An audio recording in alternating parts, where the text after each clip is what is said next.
थोड़ा पीछे हो जाना। हाँ फिर मंडी लगी। ठीक ठीक है। हाँ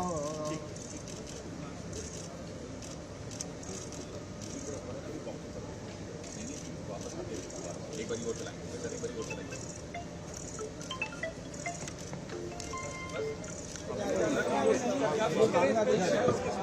भाई भाई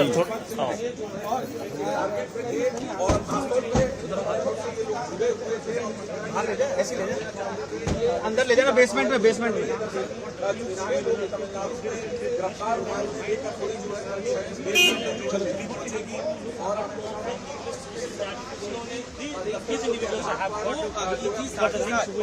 स्पेशल सेल की एक टीम जिसको लीड डीसीपी अमित कौशिक कर रहे थे और इनके साथ इंस्पेक्टर धीरज और इंस्पेक्टर सुनील जो मेरे साथ बैठे हैं, ये डायरेक्टली इसको टीम को लीड कर रहे थे।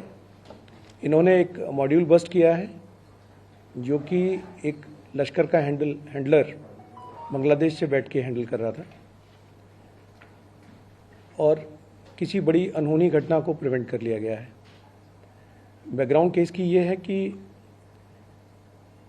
7 फरवरी को दिल्ली के कश्मीरी गेट मेट्रो और आसपास के कुछ मेट्रो स्टेशंस पे पिलर्स पे एंटी नेशनल पोस्टर्स एफिक्स कर दिए गए थे, जो कि मेट्रो सीआईएसएफ ने नोटिस किया और मेट्रो पुलिस के नोटिस में लेके आए। दिल्ली पुलिस की जो मेट्रो यूनिट है, मेट्रो यूनिट ने बहुत अच्छी कार्रवाई करते हुए त्वरित उनके जो डीसीपी मेट्रो कुशल पाल सिंह हैं और एसएचओ अजय हैं, इन्होंने आइडेंटिफाई किया कहाँ पे जो लगे थे और उसके बेसिस पे उन्होंने बैक ट्रैक करते हुए ये पता लगा लिया कि इसके परपेरेटर्स किस रूट से आए थे और किस रूट से कलकत्ता चले गए। तो आइडेंटिफिकेशन और परपेरेटर्स जो पहले इनिशियल थे वो मेट्रो पुलिस ने ही कर लिया था। उसके बाद एक केस 13 फेब को स्पेशल सेल को ट्रांसफ़र हुआ।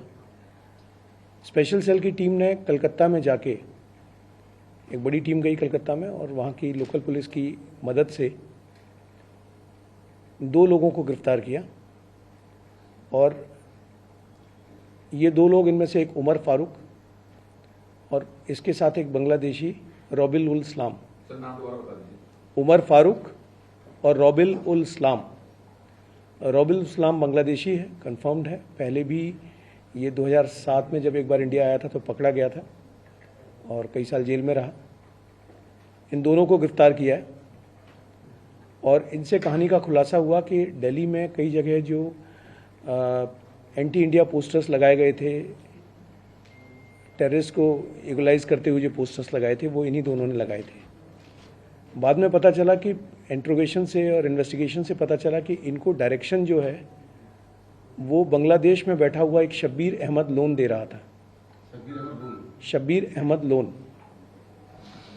शब्बीर अहमद लोन के बारे में आपको बता दूं कि ये 2007 में स्पेशल सेल ने ही इसको अरेस्ट किया था और जब ये अरेस्ट हुआ था तो इसके पास से 2007 में AK-47 ग्रेनेड्स वगैरह मिले थे और ये फिदाइन करने आया था। एक बड़े हाई स्ट्रक्चर के पॉलिटिकल लीडर थे, उनकी किलिंग के लिए आया था ये और ये पकड़ा गया था।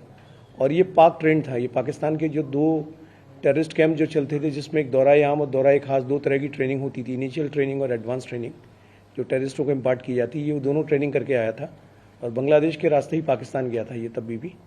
इसको गिरफ्तार किया गया था। ये जेल में रहा, ये 2018-2019 तक कई साल जेल में रहा और उसके बाद में फिर ये बांग्लादेश चला गया, भाग गया बांग्लादेश। ये सज़ा पूरी करने के बाद छूटा था अपनी 2019 में।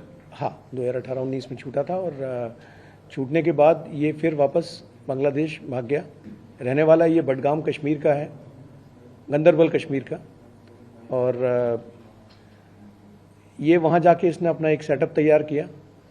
वापस जो इनिशियल इन्वेस्टिगेशन से पता चला है कि ये लश्कर की जो लीडरशिप थी उसके वापस टच में आया और फिर इसने ये वापस किसी एक्टिविटी को, किसी टेररिस्ट एक्ट को अंजाम देने के लिए अपनी तंजीम फिर से शुरू की। अपने लड़के फिर से इकट्ठे शुरू किए। इन्हीं लड़कों से एज ए ड्राई रन इसने कई जगह पोस्टर्स लगवाए। पोस्टर्स इसने दिल्ली में नहीं, कलकत्ता में भी लगवाए। 10 फरवरी को इन्होंने कलकत्ता में कई जगह मेट्रो स्टेशन के और कई जगहों पर इन्होंने पोस्टर्स लगाए थे जो कि एंटी इंडिया पोस्टर्स थे। कलकत्ता में ही इन्होंने एक घर भी किराए पे लिया था, बड़ा एक इनके जो इनकी कमाई है उसके हिसाब से काफ़ी कॉस्टली और अच्छा घर लिया था, जिसमें कई लोगों को सेफ हाउस के तौर पे ये अपना एक हाइड आउट के तौर पे रख सकें, उस तरह का एक घर भी इन्होंने किराए पे लिया था। पूछताछ से पता चला कि ये तमिलनाडु से कुछ लोगों को, जो कि बांग्लादेशी नेशनल हैं, तमिलनाडु में थे, उनको ये वापस कलकत्ता लेके जाने वाले थे और उनको रोपिन करने वाले थे किसी टेररिस्ट एक्टिविटी में। इससे पहले ये कुछ कर पाते, टीम जो है फिर तमिलनाडु गई और वहाँ पर तमिलनाडु पुलिस की हेल्प से 6 लोगों को, और जो कि सभी के सभी बांग्लादेशी नेशनल्स हैं, उन 6 लोगों को गिरफ्तार किया गया। तो इस तरह से इसमें टोटल अब तक 8 गिरफ्तारियाँ हो चुकी हैं, जिनमें से 7 बांग्लादेशी हैं और एक जो उमर फारूक है, ये मालदा का रहने वाला है, मालदा जो वेस्ट बंगाल में जगह वहाँ का रहने वाला है। इनके जो अब तक के मंसूबों से पता चला है कि देश के डिफरेंट कोनों में अलग अलग जगहों पे जहाँ हैवी फुटफॉल एरियाज़ होते हैं या सेंसिटिव एरियाज़ होते हैं, ये उसको टारगेट करने का प्लान बना रहे थे। और इन्होंने उसी के चलते इनके पास से कुछ ऐसा वीडियोस भी बरामद हुए हैं जिससे पता चलता है कि ये किसी कार्रवाई को अंजाम देने में थे, वेपन्स इकट्ठा करने के उसमें थे। With these arrest we are thankful to West Bengal police also as well as Tamil Nadu police also कि उन्होंने इसमें कोऑपरेट किया। सेंट्रल एजेंसीज़ की मदद से ये सारे का सारा ऑपरेशन हुआ था और इस तरह से एक मॉड्यूल बस्ट किया गया। सर, जो ये अभी 2 दिन पहले भी खबर आई थी, एक सेंट्रल एजेंसीज का इनपुट था कि लाल किले के सामने वाला मंदिर इनके टारगेट पे था, क्या उसके भी वीडियो? नहीं, इसका उससे कोई लिंक नहीं है। सर, वीडियो किस तरह के मिले हैं इनके पास? इनके पास से कुछ ऐसे इस तरह के वीडियोस हैं जहां इन्होंने डिफरेंट जगहों पे देश में कई जगह रैकीज की हैं, उसके बारे में। सर, शहर के नाम बता दीजिए। नहीं, ये अभी इन्वेस्टिगेशन की स्टेज है, हम आपसे शेयर नहीं कर पाएंगे। मार्केट नहीं पूछ रहे, शहर के नाम। अभी स्टेज है, शेयर नहीं कर पाएंगे प्लीज। जी, इनमें से ये जो मेन कैरेक्टर है उमर फारूक, ये शब्बीर से मिलने बांग्लादेश गया था। तो ये पूरा नेटवर्क मतलब बांग्लादेश और कनेक्टेड पार्ट ऐसा? अगर आप इसको देखें तो जो शब्बीर है, पहले भी इसका बेस बांग्लादेश में था। जब ये फर्स्ट टाइम 2007 में पकड़ा गया था, तब भी इसका जो बेस था बांग्लादेश का था और ये लश्कर का टेररिस्ट था। और अभी भी इसने अपना बेस बांग्लादेश में ही बनाया हुआ और बांग्लादेश के लोगों से ही उनका ही इस्तेमाल करके यहाँ पे किसी टेररिस्ट एक्टिविटी को अंजाम देने के उसमें था। सर, ये बांग्लादेशी कितने समय से हिंदुस्तान में है? ये इस पे अभी कल इनको अरेस्ट किया गया है, पीसी रिमांड लेके आ रहे हैं, इनका ट्रांजिट रिमांड लेके।